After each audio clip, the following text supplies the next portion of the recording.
Dr. Mark Zuckerberg.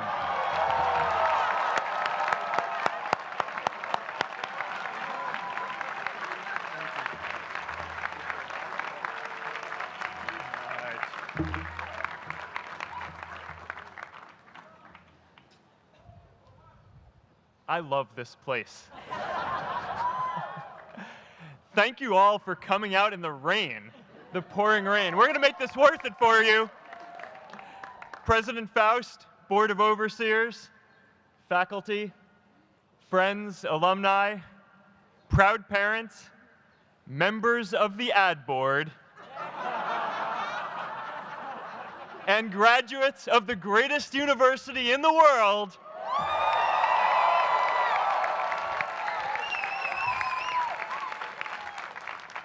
I am honored to be here with you today because, let's face it, you accomplished something I never could.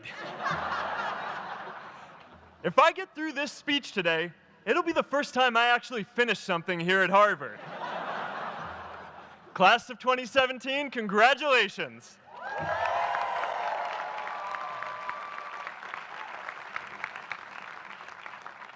Now, I'm an unlikely speaker today, not just because I dropped out, but because we're technically in the same generation.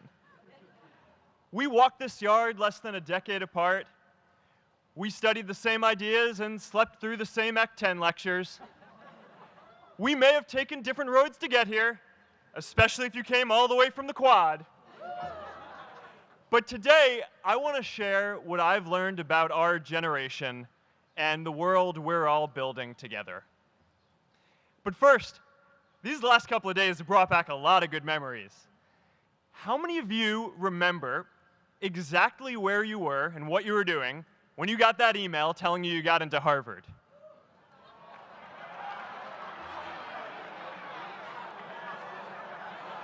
I was playing the video game Civilization, and I ran downstairs and got my dad, and for some reason, his first reaction was to video me opening the email.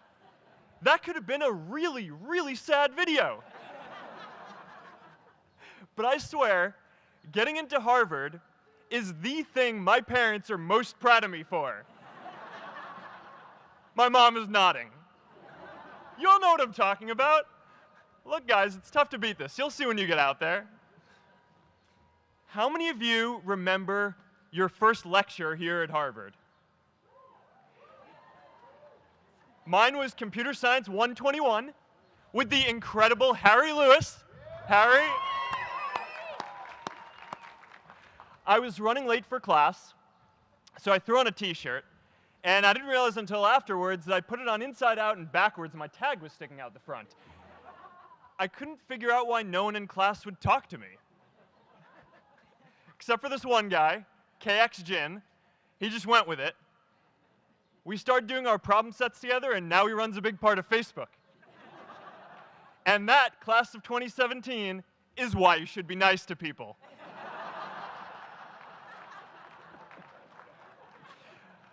But my best memory from Harvard is meeting Priscilla.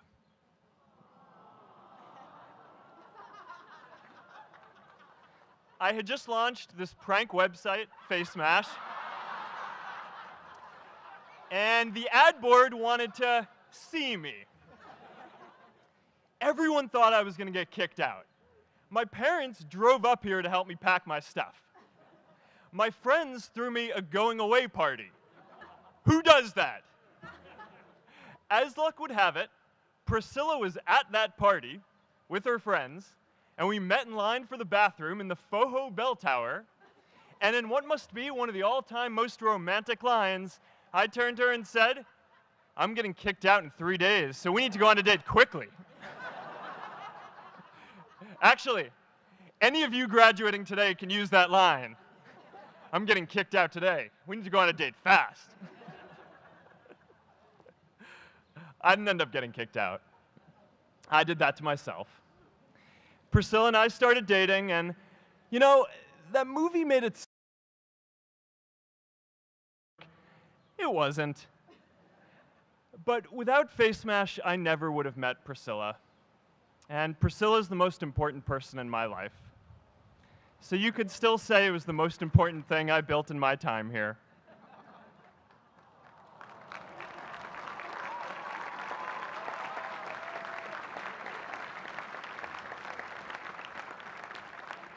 We have all started lifelong friendships here, and some of us even families. That's why I'm so grateful to this place. Thanks, Harvard.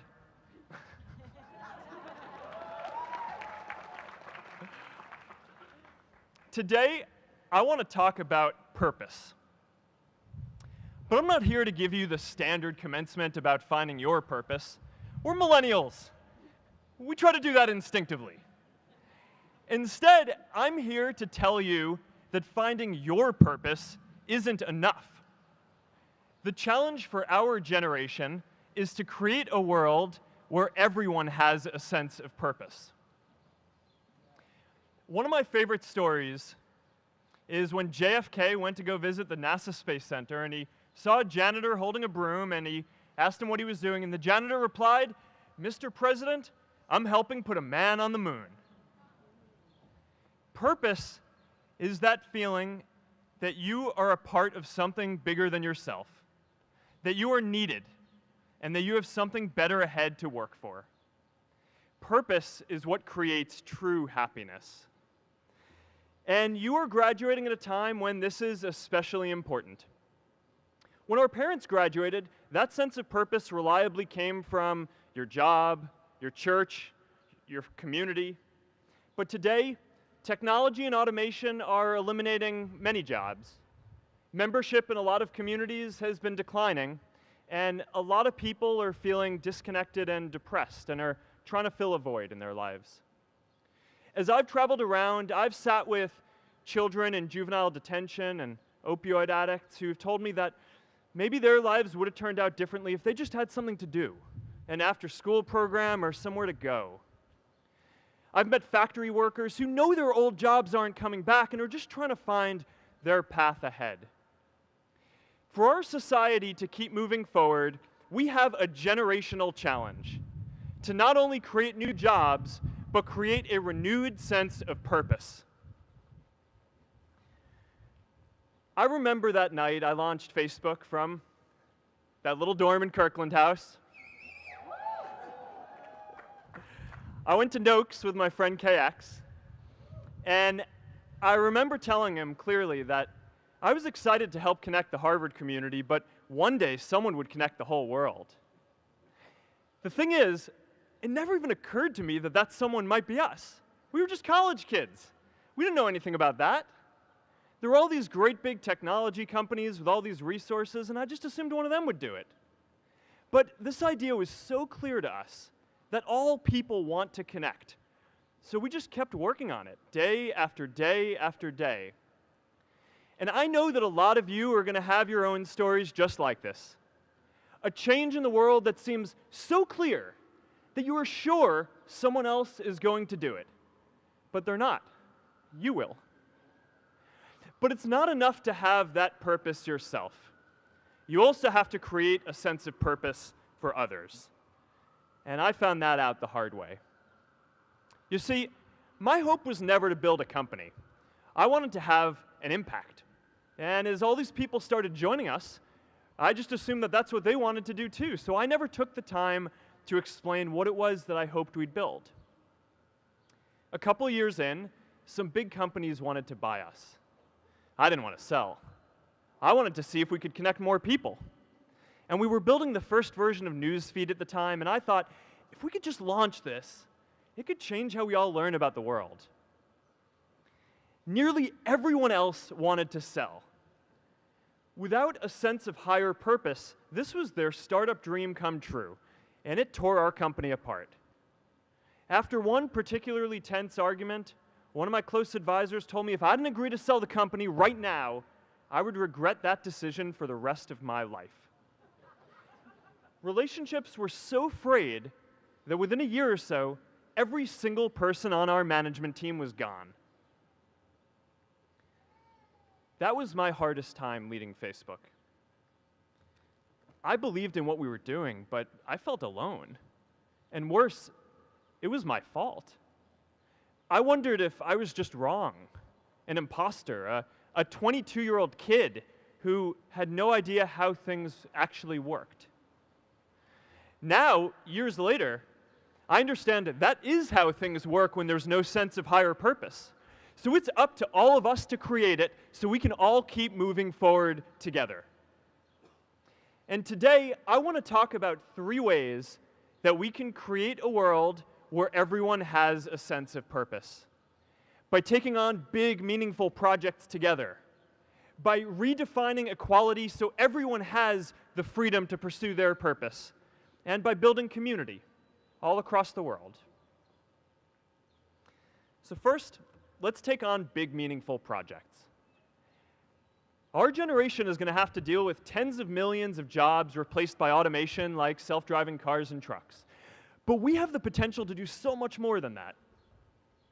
Every generation has its defining works. More than 300,000 people worked to put that man on the moon, including that janitor. Millions of volunteers immunized children around the world against polio, and millions of more people built the Hoover Dam and other great projects. And now it's our generation's turn to do great things. Now I know, maybe you're thinking, I don't know how to build a dam. I don't know how to get 1 million people involved in anything. Well, let me tell you a secret. No one does when they begin. Ideas don't come out fully formed. They only become clear as you work on them. You just have to get started. If I had to know everything about connecting people before I got started, I never would have built Facebook. Movies and pop culture just get this all wrong. The idea of a single eureka moment is a dangerous lie. It makes us feel inadequate because we feel like we haven't had ours yet.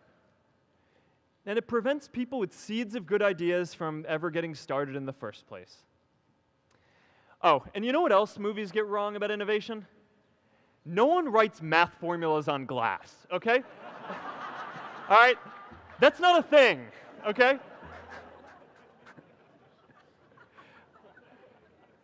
It's really good to be idealistic, but be prepared to be misunderstood. Anyone working on a big vision is going to get called crazy, even if you end up right. Anyone taking on a complex problem is going to get blamed for not fully understanding it, even though it's impossible to know everything up front.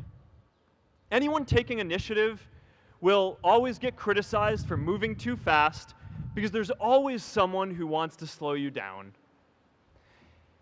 In our society, we often don't take on big things because we're so afraid of making mistakes that we ignore all the things wrong today if we do nothing. The reality is, anything we do today is going to have some issues in the future. But that can't stop us from getting started. So what are we waiting for? It is time for our generation-defining great works. How about stopping climate change before we destroy the planet and getting millions of people involved, manufacturing and installing solar panels? How about curing all diseases and getting people involved by asking volunteers to share their health data, track their health data, and share their genomes? You know, today, our society spends more than 50 times as much treating people who are sick as we invest in finding cures so people don't get sick in the first place. It makes no sense. We can fix this. How about modernizing democracy so everyone can vote online? And how about personalizing education so everyone can learn? These achievements are all within our reach. Let's do them all in a way that gives everyone in our society a role. Let's do big things, not just to create progress, but to create purpose.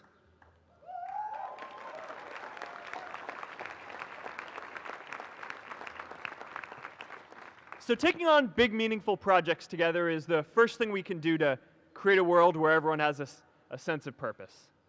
The second is redefining our idea of equality so everyone has the freedom to pursue their purpose.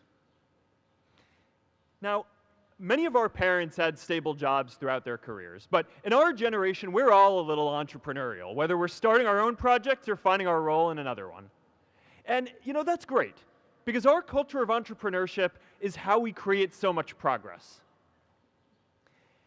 An entrepreneurial culture thrives when it is easy to try lots of new ideas. Facebook wasn't the first thing I built. I also built chat systems and games, study tools and music players, and I'm not alone. J.K. Rowling got rejected 12 times before she finally wrote and published Harry Potter. Even Beyoncé had to make hundreds of songs to get Halo. The greatest successes come from having the freedom to fail. Now, today, we have a level of wealth inequality that hurts everyone.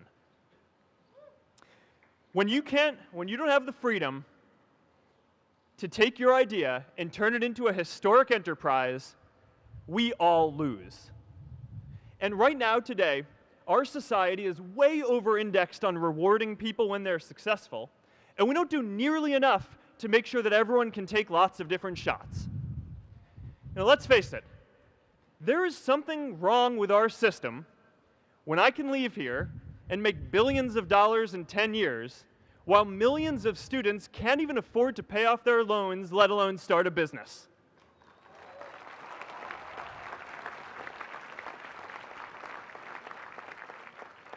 Look, I know a lot of entrepreneurs, and I don't know a single person who gave up on starting a business because they were worried they might not make enough money.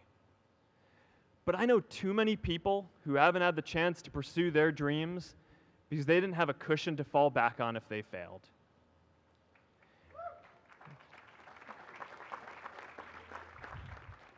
We all know you don't get successful just by having a good idea or working hard.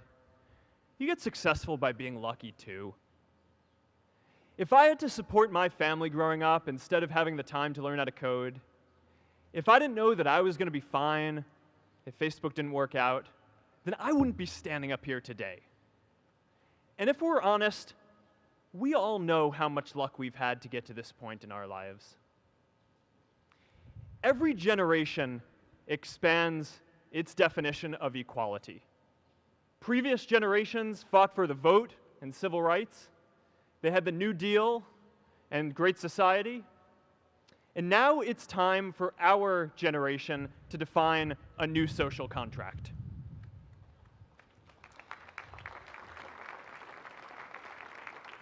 We should have a society that measures progress not just by economic metrics like GDP, but by how many of us have a role we find meaningful. We should explore ideas like universal basic income to make sure that everyone has a cushion to try new ideas. We're all going to change jobs and roles many times, so we need affordable childcare to get to work and healthcare that's not tied to just one employer.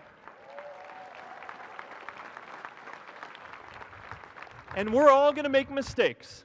So we need a society that's less focused on locking us up and stigmatizing us when we do. And as our technology keeps on evolving, we need a society that is more focused on providing continuous education through our lives.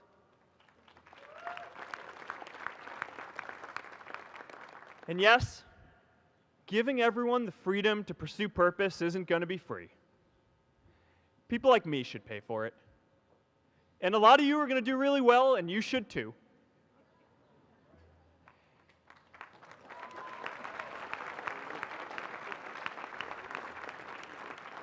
That is why Priscilla and I started the Chan Zuckerberg Initiative and committed our wealth to promoting equal opportunity.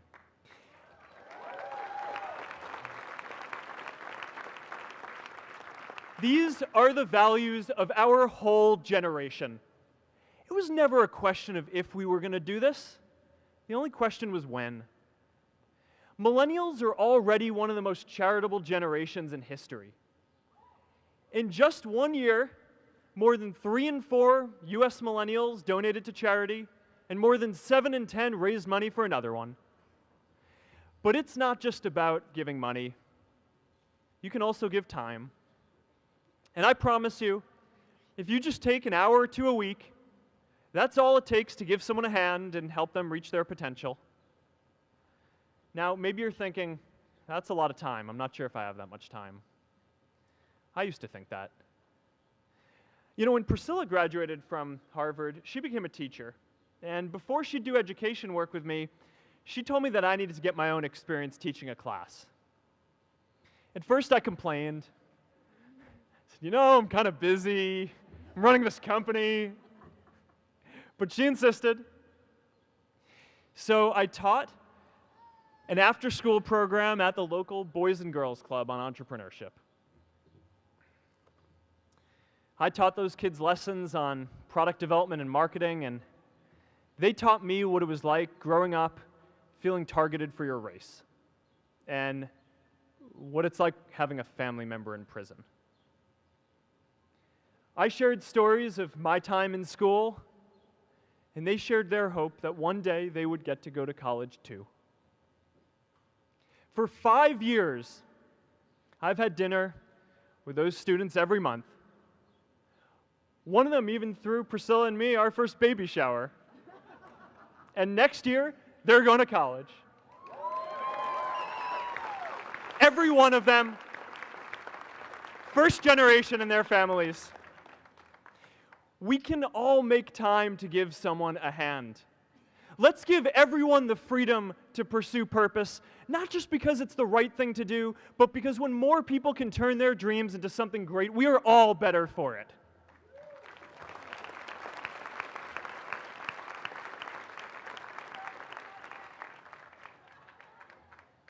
Purpose doesn't only come from work. The third way we can create a sense of purpose for everyone is by building community. And in our generation, when we say purpose for everyone, we mean everyone in the world. Now, quick show of hands. How many of you here are from another country? All right, now keep your hands up. How many of you are friends with one of these folks? Now we're talking.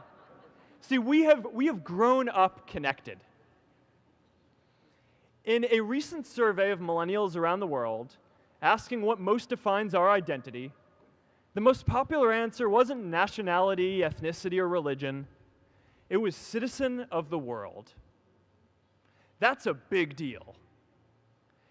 Every generation expands the circle of people we consider one of us. And in our generation, that now includes the whole world. We understand that the great arc of human history bends towards people coming together in ever greater numbers, from tribes to cities to nations, to achieve things that we could not on our own. We get that our greatest opportunities are now global. We can be the generation that ends poverty, that ends disease. And we get that our greatest challenges need global responses too. No country can fight climate change alone or prevent pandemics. Progress now requires coming together, not just as cities or nations, but also as a global community. But we live in an unstable time. There are people left behind by globalization across the whole world. And it's tough to care about people in other places when we don't first feel good about our lives here at home. There's pressure to turn inwards. This is the struggle of our time. The forces of freedom, openness, and global community against the forces of authoritarianism, isolationism, and nationalism. Forces for the flow of knowledge, trade, and immigration against those who would slow them down. This is not a battle of nations. It is a battle of ideas. There are people in every country for more global connection, and there are good people against it. And this isn't going to be decided at the UN either. It's going to happen at the local level when enough of us feel a sense of purpose and stability in our own lives that we can start to open up and care about everyone else too. And the best way to do that is to start building local communities right now.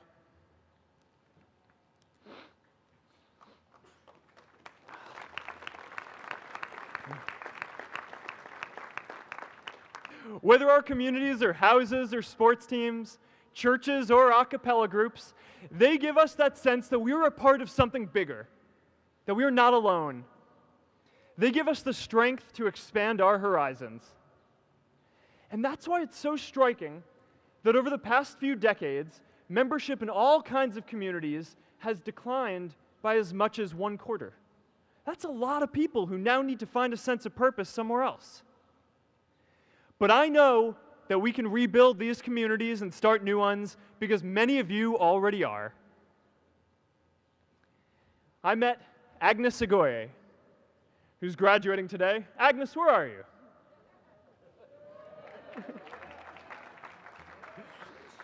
Agnes spent her childhood navigating conflict zones with human trafficking in Uganda, and now she's trained thousands of law enforcement officials to keep communities safe.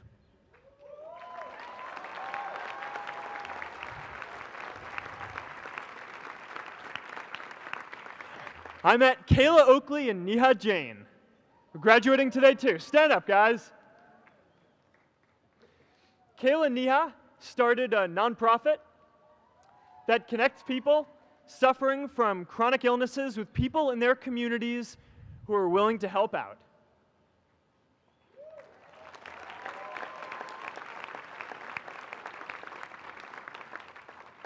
And I met David Razu Aznar, who's graduating from the Kennedy School today. David, stand up.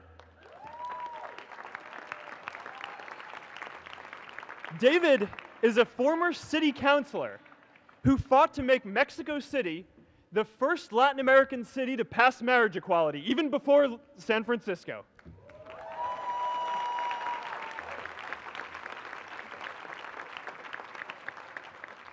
And this is my story too. A student in a dorm, connecting one community at a time, and keeping at it until one day we can connect the whole world. Change starts local.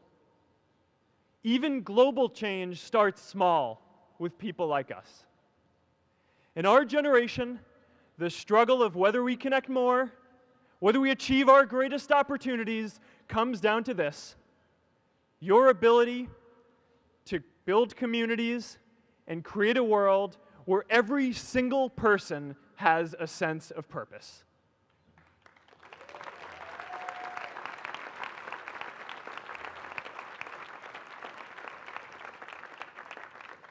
Class of 2017, you are graduating into a world that needs purpose, and it's up to you to create it. Now, maybe you're asking yourself, can I really do this?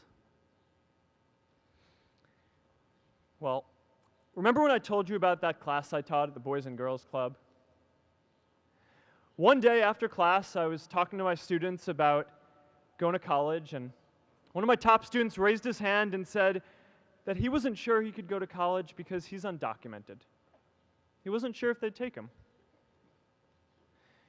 Last year, I took him out to breakfast for his birthday, and I wanted to get him a gift, so I asked him what he wanted, and he just started talking about struggles that he saw other students in his class facing, and finally said, you know, I'd really just like a book on social justice. I was blown away. Here is a young guy who has every reason to be cynical. He wasn't sure if the country he calls home, the only one he's known, was going to deny him his dream of going to college. But he wasn't feeling sorry for himself. He wasn't even thinking of himself. He has a greater sense of purpose, and he's going to bring people along with him. It says something about our situation today that I can't even say his name because I don't want to put him at risk.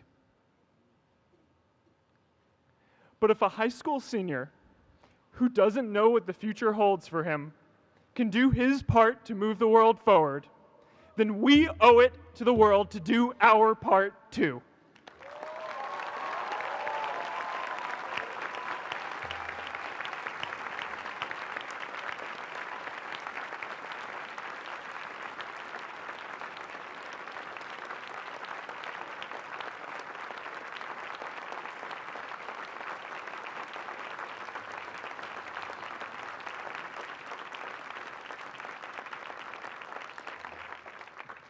So before you walk out those gates one last time, and as we sit here in front of Memorial Church, I'm reminded of a prayer, Misha Berach, that I say whenever I face a big challenge, that I sing to my daughter, thinking of her future when I tuck her in at night. And it goes, "May the source of strength, who's blessed the ones before us, help us find the courage to make our lives a blessing." I hope you find the courage to make your life a blessing. Congratulations, class of 2017. Good luck out there.